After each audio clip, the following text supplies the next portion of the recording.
Bonjour à toutes et à tous. Bienvenue sur Africly, le podcast totalement dédié aux littératures d'Afrique et des diasporas. Alors aujourd'hui, j'ai l'honneur et la chance de mener une interview avec Monsieur Alain Mabankou. Monsieur Mabankou, bonjour. Bonjour.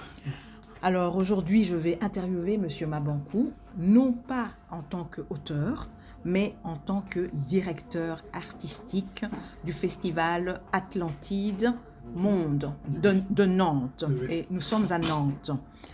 Alors, une première question. Donc, le festival existe depuis 14 ans, c'est ça? Oui, nous sommes à la 14e édition et j'ai commencé à diriger ça il y a 9 ans. Et pourquoi? Comment ça s'est fait en fait? En fait, bien avant sa création, il y avait un directeur artistique qui s'appelle Alberto Manguel, qui est un auteur argentin connu mondialement. Et entre-temps, il avait eu l'offre dans son pays d'origine en Argentine d'aller diriger la Bibliothèque nationale. Donc, il a dû démissionner ici. Et moi, j'étais venu ici pour la première fois en 2000, je crois, 16 ou 17. Et après, on m'a appelé pour me proposer, voilà, nous voulons que ce soit vous, etc. Et évidemment, j'ai accepté. Et depuis ce temps, nous sommes restés en bonne relation. On a changé un peu beaucoup de choses. J'ai ramené d'autres séquences, par exemple, la leçon inaugurale qui n'existait pas, c'est-à-dire l'ouverture du salon donnée à un auteur et non à des officiels. Et cette leçon inaugurale semble donner quelque chose de bien. Puis aussi le spectacle de clôture qui est la lecture. Donc c'est un peu ce que j'ai apporté comme touche dans ce festival. Et pourquoi vous avez accepté tout de suite? Mais parce que cette ville, Nantes, c'était la première ville que j'ai vue quand j'étais venu d'Afrique. J'ai fait une année d'études de droit à la faculté de Nantes. Donc pour moi, c'était comme aussi peut-être remercier la ville qui m'avait accueilli pour la première fois en Europe, en France.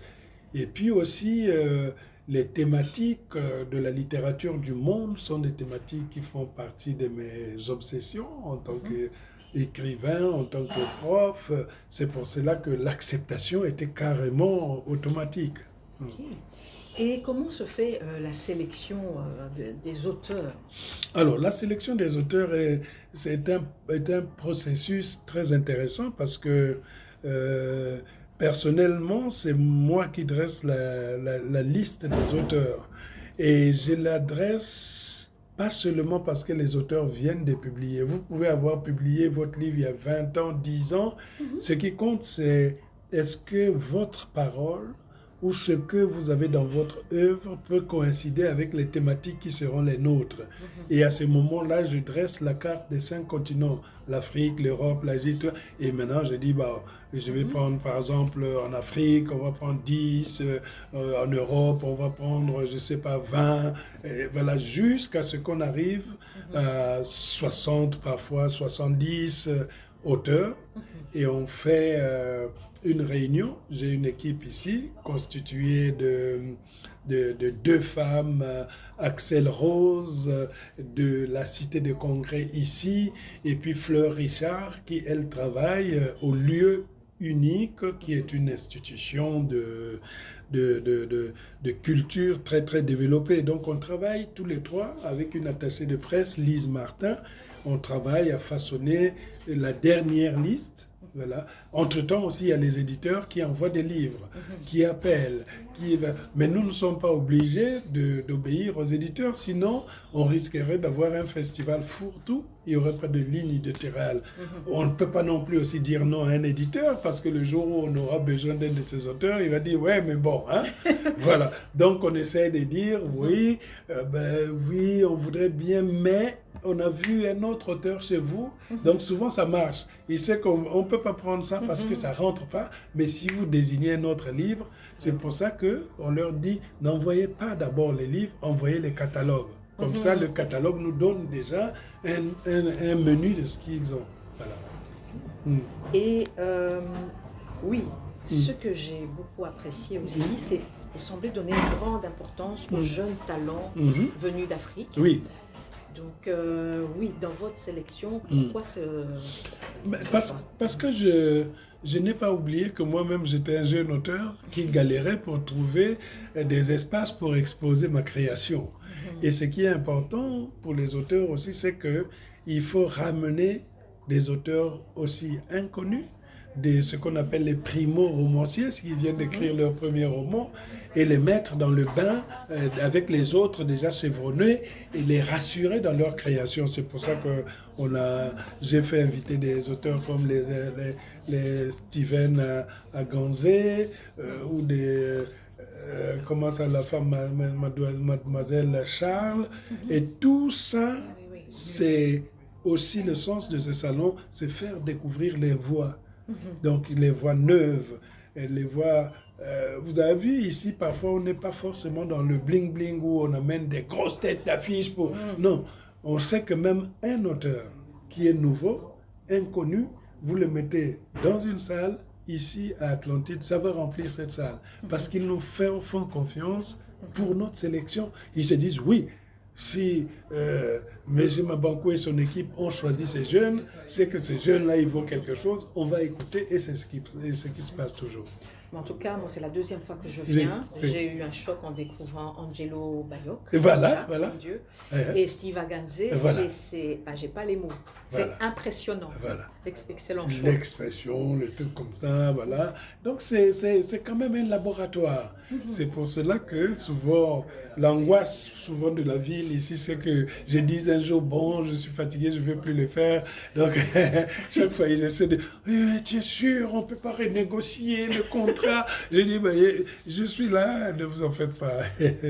Mais justement, le financement, oui, parce que c'est un souci aussi. Donc, il y a un salon, on va le citer, à Genève, il y avait toute cette part... salon africain, donc, voilà, qui n'existe plus. Oui. Où on remettait le prix Kourouma. Le prix Kourouma continue, mais le salon africain, c'est terminé. Mais le prix Kourouma est dilué dans le salon global. Voilà, c'est ça. Et donc ici, vous n'avez pas peur parfois au niveau financier, que ça ne soit pas solide, parce que on entend que le monde du livre va mal. Donc voilà, qui finance? Mais disons que chez nous, ce qui finance, c'est d'abord la ville de Nantes et partenaire vraiment. Ce qui a le gros budget, c'est la ville de Nantes. Donc c'est un festival. Deuxième budget, la cité, qui est en face là, la cité des congrès, qui est partenaire. Troisième, vous avez le lieu où nous sommes, le lieu unique. Et puis vous avez des partenaires privés comme les banques CIC qui financent l'aspect littérature jeunesse. Parce qu'ils ont leur programme pour développer la lecture des jeunesses. Donc ils nous financent. Mais on va aussi chercher du côté du Centre national du livre, le CNL, de la SOFIA, tout ça là qui nous donne vraiment des financements pour inviter les auteurs, pour les héberger, pour les faire manger et aussi payer leur cachet parce que nos auteurs sont payés tous. Chaque débat que vous faites, vous êtes payé. Il n'y a pas de raison que si vous payez les directeurs artistiques et que vous ne payez pas les personnes qui viennent. Donc, les journalistes et les animateurs. Et je peux même là vous dire que ces animateurs sont tellement heureux, animatrices, heureux de venir que ça nous fait plaisir. Mais tous les modérateurs, la qualité est exceptionnelle, je dois le dire. Oui, parce que nous regardons aussi, si on a senti que ça n'arrive pas à tenir, on change. Mais en général, on garde les piliers et ces animateurs parfois travaillent dans Alexandre Frion qui vient ici travaille dans le Figaro, Valérie Marin-Lamellé travaille pour Le Point, Marianne Payot travaille pour l'Express. Il y a toute la presse internationale, les Inrock. Ça, c'est très bien. Alors, pour en revenir aux auteurs du continent africain, est-ce que c'est facile? Les visas, etc. Oui. Le seul qui a posé un problème, c'était Steve Aganzé. Ah bon? Parce qu'il est en RDC, et en RDC, c'est toujours compliqué. Il y a eu une suspicion d'immigration clandestine, mais on a fait intervenir nos relations à gauche et à droite pour que ça se passe, quoi. Appeler l'ambassadeur, appeler un tel, et puis ça s'est fait. Mais pour le reste, je sais pas, les gens qui viennent de Corée, qui viennent, je sais pas, d'Argentine, tout ça, ça n'a jamais posé de problème. Voilà. Mais on a toujours des problèmes que quand il s'agit de l'Afrique. Ah oui. Voilà. Et l'Afrique plutôt même parfois francophone.